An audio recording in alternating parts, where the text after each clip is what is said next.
During the Year of Faith, the Church is asking all Catholics to take the time to study and truly understand the teachings of the Catholic faith. The Archbishop of Manila, Luis Antonio Tagle, says that nowadays having faith is not just a matter of religion. He says people's lack of faith in mankind is changing society. Something is happening inside the Vatican, and Cardinal Luis Antonio Tagle is right at the center of it. For years, people have been asking questions, feeling unsure, and wondering what the Church might be keeping from them. People have been talking, trust has been fading, and many have been asking Church leaders to be honest. Now, that silence is breaking. What has the Vatican revealed, and why have they kept it hidden for so long? Join us as we uncover the Vatican and Tagle's bold message and what it means for the future of the Church. Cardinal Tagle's courageous stance.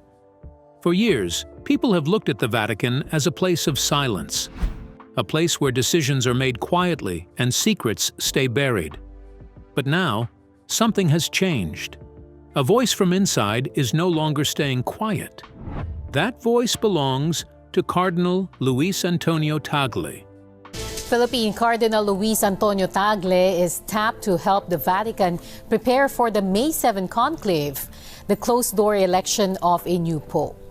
He has always been seen as humble, kind, and deeply spiritual. People call him the Asian Francis because he is dedicated to social issues and has sympathy for migrants. Just like the late Pope Francis, he smiles, speaks gently, and keeps close to the poor. But lately, the smile has faded, the tone has changed, all because he's carrying a weight too heavy to ignore. At first, no one noticed, but behind the scenes, Tagle has been wrestling with something he believes should never have been hidden in the first place. Something tied to power, to truth, and to the Vatican's own future. But what is it? And why is he speaking up now? You will want to watch this video to the end, because once you hear the truth, you'll understand why silence was never an option. Some might be guessing right now. Maybe it's his progressive views. Maybe that's what the Vatican has been struggling with. After all, Tagle's name always comes up when people talk about change in the Church. And yes, that has caused tension. It's been talked about in Vatican halls and whispered among senior clergy. He's been firm about it. He believes the Church should open its doors wider, speak to those outside its walls, and truly listen. He talks about including people who've long felt pushed aside. He's defended the poor, spoken up for migrants, and questioned why women still don't have more space in Church leadership. He doesn't shout these views. He says them gently, but clearly. That's part of what makes him different. To some, especially the younger generation, he feels like hope, and a voice that finally sees them. But to others, he sounds like trouble. He makes them uncomfortable. They fear he's changing too much too quickly, even though he never says he wants to destroy anything. He just wants the Church to look more like the world it's trying to serve. But still, as real as all that tension is, it's not the whole story. What's unfolding behind those Vatican walls runs deeper. And this is because when you trace it back to where it all began, everything suddenly becomes clear. Luis Antonio Tagle was a boy born far from the power and politics of Rome. His name is Luis Antonio Tagle, the Archbishop of Manila. He was born back in 1957 in that very city, and at 55 years old, he's the second youngest in the College of Cardinals. Yes, he was born into a religious Catholic family in the Philippines, but he wasn't born into wealth or high status. He grew up in a home where prayer came naturally and faith was part of daily life. His roots stretched across two cultures, Tagalog and Chinese Filipino. That mix gave him a wider view of the world early on. It taught him to understand different voices, different experiences, and different kinds of people. With that foundation, his upbringing didn't push him toward power. Instead, it pulled him toward service. There was no spotlight waiting for him, just a path that started with belief. That belief followed him into school, then into the seminary. And when he was chosen to study in Rome, it wasn't because he asked for it, it was because he stood out. He was smart, yes, but also thoughtful, humble, and curious. He didn't just study theology. He watched the church from the inside. He learned how things really worked, who made decisions, how silence was used, and why some things were never spoken out loud. Later, he went on to earn his doctorate from the Catholic University of America. Not just another step on a career ladder, but a real deepening of the ideas that shaped him. Ideas about mercy, about truth, and about leadership that looks more like Jesus and less like a throne. And that's what makes all of this so powerful.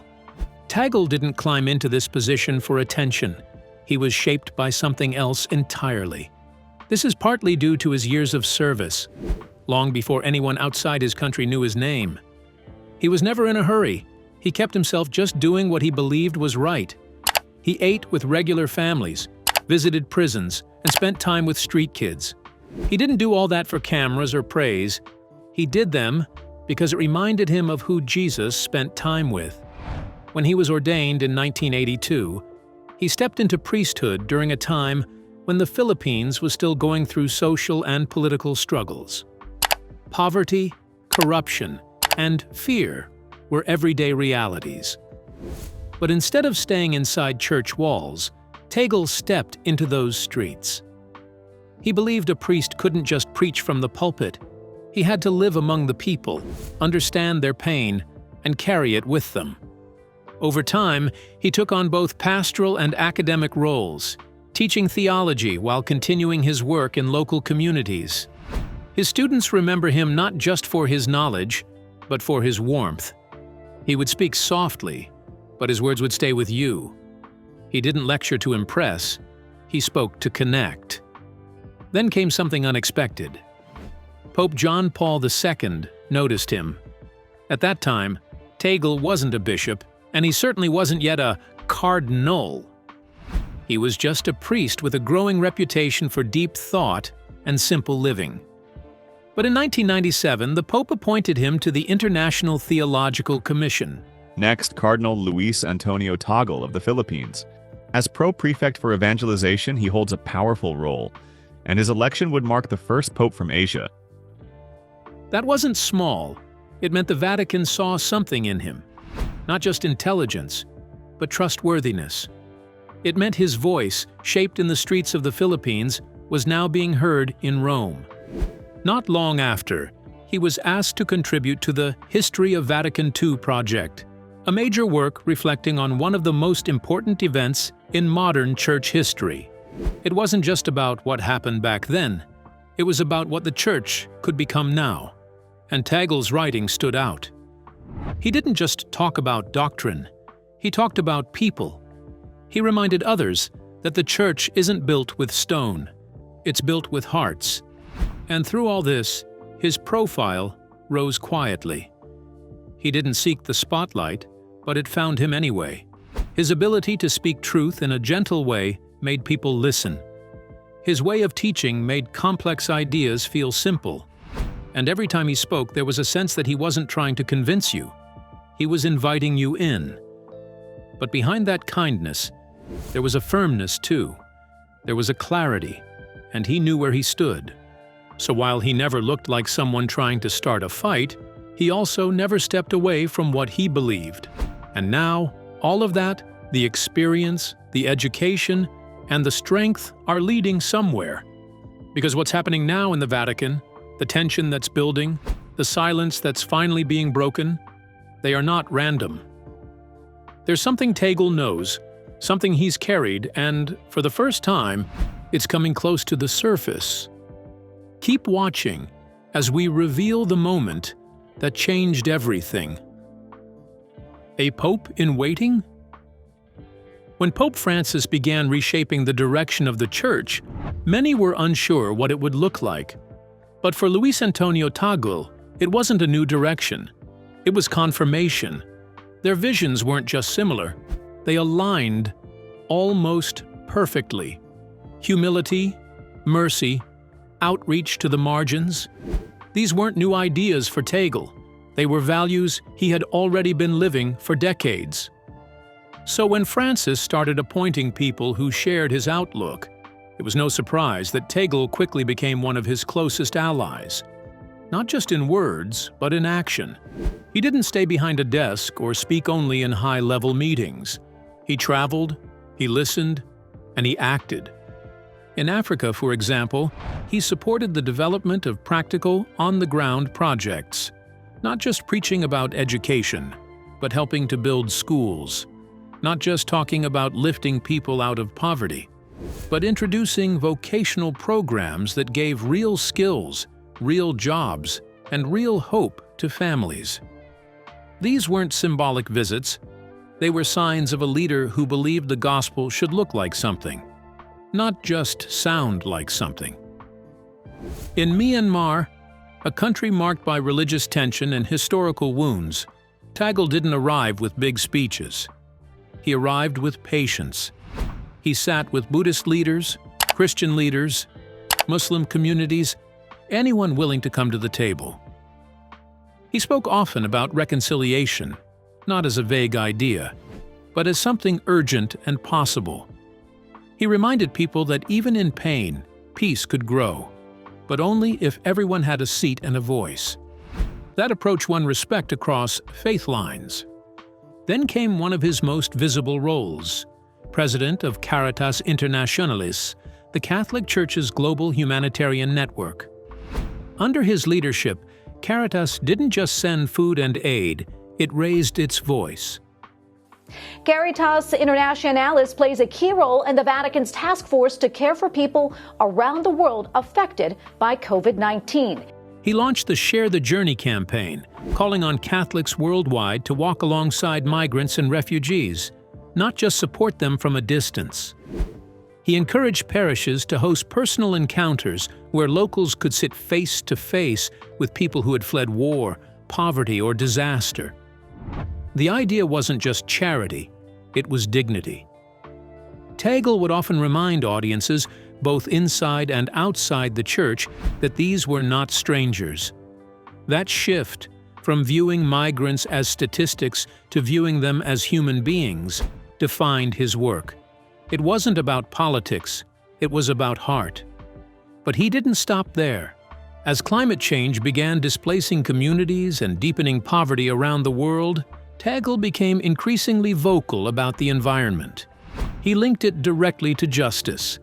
He spoke about how poor communities suffer first and most when the earth is mistreated. He encouraged the church not only to care for creation, but to speak up in policy circles, to challenge systems that destroy forests, pollute rivers, and poison land for profit. He echoed Pope Francis's call from Laudato Si, not just repeating the message, but pushing it further, urging concrete action at every level. One of his strongest beliefs was that the church could be both global and local at the same time. He supported the idea of enculturation, that is, welcoming local customs, languages, music, and traditions into Catholic liturgy. Not to dilute the faith, but to make it feel alive in every culture. He believed people shouldn't have to choose between their heritage and their beliefs. In fact, he often said their heritage could help them understand their faith even better. That view helped churches around the world feel more rooted in their communities, and it showed in how people responded to him. Wherever he went, he was met with warmth, not because of his title, but because of how he made others feel seen, respected, and heard. He wasn't just following Pope Francis's vision, he was helping shape it. One decision, one heartfelt encounter at a time. That kind of strength and wide-reaching compassion is the reason many people are tipping Luis Antonio Tagle to be the next pope, especially now that the traditional sense of a fixed conclave has softened. The old idea of guaranteed front-runners has faded. Everything feels more open now, more uncertain, which only makes Tagle's name stand out more. He isn't the only one being talked about, of course. Other names like Cardinal Matteo Zuppi of Italy or Cardinal Peter Erdo of Hungary have also been floated. Zuppi is known for his peace-building skills and his pastoral heart. Erdo brings legal knowledge and theological clarity. Each of them brings something strong to the table. But Tagle's name keeps rising, not because he fits the mold of past popes, but because he doesn't. He's younger than many. He comes from Asia, a continent with one of the fastest-growing Catholic populations in the world. He speaks multiple languages, connects easily with youth, and has worked in places where the Church is still struggling to find its voice. In many ways, he reflects the global Church of today more than others. People who have watched him closely say he has the humility of a parish priest, but the mind of a theologian. He listens before he speaks, and when he does speak, he has a way of reaching both the heart and the mind at the same time. That kind of balance is rare. Still, no one really knows how things will play out. When Pope Francis was chosen, he wasn't at the top of anyone's list. In fact, most had never even considered his name until it suddenly appeared. And now, history may be setting the stage for another surprise. If the time comes, it may not be about who's loudest or most known. It may be about who's most trusted. And regardless of where Tagle ends up, there is no doubt that he has done a lot. Behind the scenes, in meetings that weren't televised, in trips that didn't make headlines, he's helped shape the direction of the Church. More recently, he's been more involved in Vatican administration. Some say he's been quietly helping with reforms, including addressing concerns about financial transparency and better handling of sensitive cases. Though he's not the kind to chase control, he's earned the confidence of people at every level of the Church. And even culturally, his presence matters. He represents Catholics from places that were once considered far from Rome. He shows that the Church's heart doesn't just beat in Europe, it beats in Manila, in Nairobi, in Sao Paulo, in Hanoi. That broader vision of leadership feels more necessary now than ever. Tagle has held prominent roles, including Archbishop of Manila and head of the Vatican's Evangelization Office. However, because of all the admiration, all the trust, all the speculation, a lot has been quietly kept in the background. But now, it can't stay hidden any longer. Keep watching. There's more. The weight of expectations. With all the attention around Tagle, not everyone sees him as the obvious choice. In fact, behind the respect and admiration, there's real competition and real controversy. One of the strongest names quietly rising alongside him is Cardinal William Goh of Singapore. Goh is around the same age as him, steady, and widely seen as more appealing to conservative voices within the Church. Where Tagle speaks with openness and emotion, Goh often comes across more reserved and focused on maintaining structure and tradition. Some feel that kind of personality might offer more control in uncertain times. And that contrast has created a quiet but growing divide. Besides, Tagle's progressive leanings, especially his push for greater inclusivity within the Church, have not gone unnoticed. Many have praised him for encouraging open dialogue and creating space for Catholics who often feel left out, including those from the Pride community. He's not pushed for dramatic changes, but he has spoken about the need for understanding, compassion, and listening. That alone has stirred tension. Some traditional voices within the Vatican feel this openness risks crossing a line. They fear it could confuse teachings or blur boundaries. For them, Tagle's tone, while gentle, feels too accommodating. And even though he hasn't called for doctrinal changes, just acknowledging these communities in a public and welcoming way has made others uneasy. Then there's China. Tagle has deep ties to the Chinese Filipino community, and the Vatican has long relied on him to build trust with Chinese Catholics. But his silence on the Chinese government's actions, especially around religious restrictions, has drawn criticism. Many hoped he would speak out more clearly. Instead, they saw caution. Some say it was diplomacy. Others call it avoidance. Either way, it left a mark. Back in his home country, things haven't been any less complicated.